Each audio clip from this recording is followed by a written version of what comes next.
Señal directa. 1:32 p.m. Continuamos con la información de la zona metropolitana y de Jalisco. Y para continuar, le doy la bienvenida vía telefónica al doctor Pedro Martínez Ayala. Él es miembro de la Sala de Situación de Salud del Centro Universitario de Ciencias de la Salud, que nos va a hablar de qué manera tenemos que comunicar este problema del coronavirus, sobre todo a niños, niñas y adolescentes. ¿Qué tal? Muy buenas tardes. Hola, ¿qué tal? Muy buenas tardes, gusto saludarlos. A ver, platíquenos, ¿de qué manera es la mejor manera o la idónea para comunicarles esta emergencia que se está dando por el coronavirus? Sí, yo creo que la mejor forma de llegar a todos los jóvenes y adolescentes es hacerles saber que pues que hay que estar tranquilos y que deben de saber que no solo en las personas mayores de 65 años el coronavirus es peligroso, sino cualquier tipo de neumonía, ¿no? De hecho, la causa más común de muerte en mayores de 65 años es la neumonía por influenza. La neumonía por neumococo, influenza y todas las infecciones respiratorias. En ese sentido, deben de saber la población joven que en la medida en que ustedes estén en sus casas, no salgan, pues evidentemente van a proteger a sus abuelitos, a sus papás que tienen esa edad, que tienen más riesgo de complicarse. Debe de saber el auditorio lo que se ha dicho todos estos días, que conforme han pasado los meses en esta pandemia, hemos aprendido que el 80% es una infección leve, 15% es una infección grave que probablemente va a requerir que vayas a un hospital, pero 5% crítico.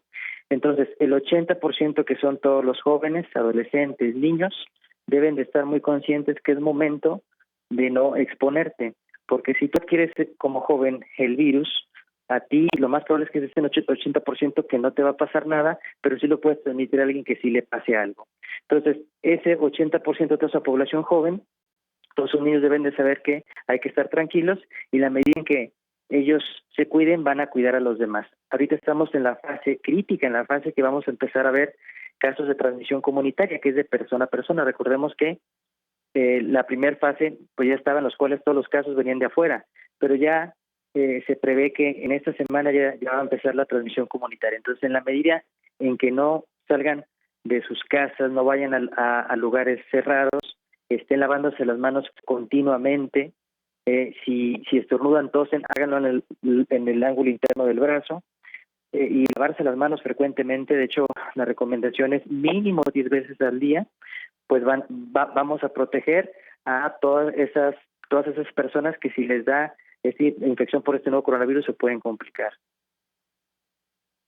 Pues y además vendrán otro tipo de situaciones que habremos de enfrentar y justo tendríamos que estarnos preparando para ello y sobre todo preparando a la familia, ¿no? Y en este sentido también estar hablando con niñas, niños y jóvenes para un eventual momento en el que tengamos que, pues ahora sí, resguardarnos por completo en casa, porque ahí tendríamos que pensar hasta en un cambio total de hábitos. Claro. En ese sentido, y qué bueno que lo puntualice, los cambios de hábitos, ahorita es el distanciamiento social, tratar de estar separado a un metro de distancia, si no, lavarte las manos constantemente, si no el uso del alcohol en gel. Se ha hablado mucho del uso de cubrebocas. Deben saber que el cubrebocas es para las personas enfermas. Si no tienes síntomas, realmente no, la posibilidad que te proteges es muy baja estando en tu casa, porque recordemos que el virus, la forma más eficaz de transmisión es por gotas. Un paciente tose, avienta, expulsa las gotas, caen en sitios inertes como mesas, teclados, en las puertas. Tú agarras esos objetos y posteriormente te llevas la mano a la cara y es la forma más eficaz de contagio. Entonces es importantísimo que el lavado de manos es central y ahorita el distanciamiento social y quedarse en casa. ¿Cómo hacer, doctor, para hablar con los niños para evitar la estigmatización y el bullying? Sobre todo porque este virus seguramente le puede tocar a alguien y lo que tratamos a veces de hacer es señalar o cuidarnos. Sí, claro. Sí, deben de saber todos los niños y adolescentes que me escuchan que es muy probable que si nos vayamos a infectar. Se prevé que 7-8 de cada 10 personas van a infectar por este nuevo virus. deben de saber que no es un virus nuevo. Es decir, esta familia, hay 7 virus que nos infectaban, de los cuales 4 ya eran parte de nosotros, nomás que no eran tan agresivos. Este nuevo virus es más agresivo y contagia a más personas. Por lo tanto, es un virus de una familia muy similar a muchos virus de la gripe.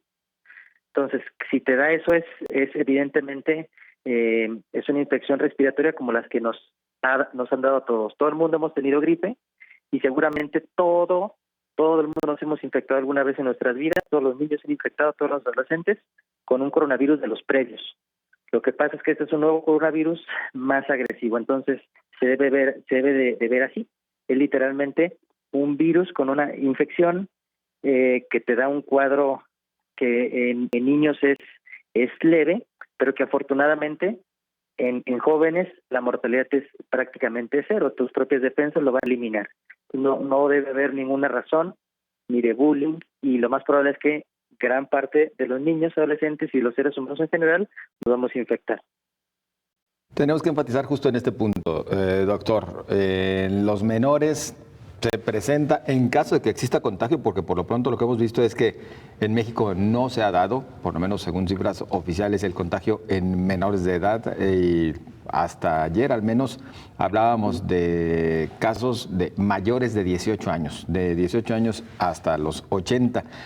Pero en caso de que también a nuestros pequeños les llegue la infección, puntualizar e insistir, sobre todo también para padres y madres, será un cuadro leve, no tan agresivo. Sí, de hecho, en los reportes, la gran mayoría de los reportes que hacen niños, es un cuadro tan leve que ni nos vamos a dar cuenta. O sea, niños literalmente a veces o sea, no, son síntomas inespecíficos, cansancio, debilidad, algo de diarrea, algo de dolor de garganta, poca tos, pero lo más probable es que ni nos demos cuenta cuando les dieron a los niños. Y en caso de que nos demos cuenta, ¿cómo debemos actuar como adultos? Ok, si por ejemplo en estos días que va a empezar a haber transmisión comunitaria, y si uno de los niños empieza con fiebre, tos, pues debe nomás estar en casa, tomar abundante hidratación, vigilarlo y comer sanamente, ¿de acuerdo? En niños va a ser, el cuadro va a ser totalmente transitorio, y a menos de que tenga los datos de severidad, que son los mismos en adultos, que es que empiece a faltarle el aire, que tenga la oxigenación baja, que son datos que sugiere que de ser una infección de vías respiratorias altas, bajó al pulmón, ¿no? Una neumonía, pero eso en niños es pero extremadamente raro, ¿de acuerdo? Entonces, a menos de que tenga los datos severos, tengan por seguridad que en casa hay que aislarse. Evidentemente, la persona que sí está enferma sí necesita cubrebocas para que no esparza el virus a los demás, y las medidas de prevención para que no haya contagio en casa. Pero va a ser totalmente transitorio, y a menos de que haya datos de alarma, hay que acudir con su pediatra. Pero lo más probable es que ni siquiera nos demos cuenta. Pues ese punto también es relevante, el que ni siquiera nos habremos de dar cuenta en el caso de los menores, pero sí, en cambio, ellos se están dando cuenta de toda la mortificación que existe en su entorno, y es donde se tendrá que trabajar mucho más. Claro, sin duda. Doctor, ¿cómo manejar entonces las ansiedades de los niños, sobre todo que ellos van a estar un mes en sus casas? Sí, muy buena pregunta. Deben de saber todos los niños, bueno, que les reitero, estar tranquilos, no para nada es el fin del mundo, y en la medida en que hagamos estas acciones de estar en casa, yo sé que es difícil para todos, pero esto va a pasar, ¿de acuerdo? En la medida en que todos estemos aislados, no nos expongamos al virus y no nos infectemos al mismo tiempo todos, esto se va a traducir en que esperemos en pocas semanas ya vuelva todo a la normalidad. Y es lo que todo el mundo está justamente esperando, doctor. Solamente reiteraría, para algún caso extremo de resguardo de todos en los hogares, mejor dicho, ¿lo tendríamos que estar considerando ya desde ahora, o estamos a tiempo de evitarlo? Es decir, el que se llegue casi a un toque de queda como lo hemos visto en otros países.